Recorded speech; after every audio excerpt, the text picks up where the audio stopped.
So I'm up here winterizing my trailer, and I just wanted to show you the how I blow my lines out in my trailer, and I'll show you what I got going on up here. Usually what I'll do is I'll blow all the lines out with air, and then I'll put the RV antifreeze out of the system, and I like to try to get all the water out of there before I put the antifreeze in it. So to the best of my ability, there's no water mixed in with it. It's kind of overkill, but this is what I like to do. So I have an extension cord coming out of my trailer over to this little air compressor that I bought off of Walmart, and I have actually another video on this air compressor. So what I have is this little adapter right here, and it goes into the water inlet on the back of my RV. This actually works good because if you're by yourself and you don't have somebody to physically hold like the airline coming off your compressor onto the RV, this clips right on. You screw it in to the inlet just like this. Now I've got a coupler on the end of my airline. It clips right on, tug on it, it's all set to rip. So here's my air compressor, and I'm gonna turn this on and let it fill up with air. Okay, so my air tank is full, and right now I have my PSI set to 40, and they say you can go 50, but I like to do a little less to start off with and see how I make out.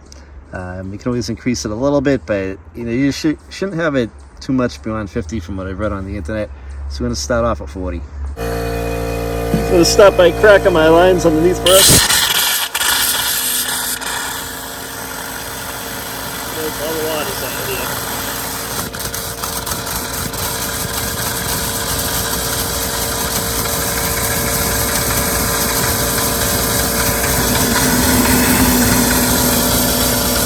Got a hot and cold water line.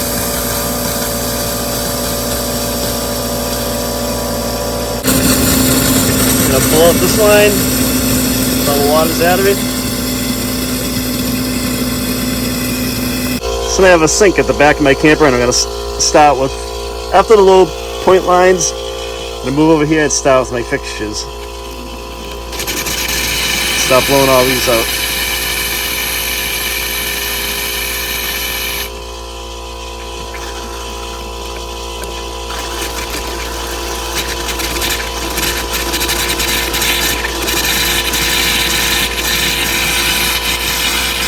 So basically that's what I'm going to do. I'm going to let the system repressurize with air and kind of walk my way through the camper all the way up to the front, and blow all the air out of all the fixtures and all the lines, and then I can begin filling the system up with antifreeze.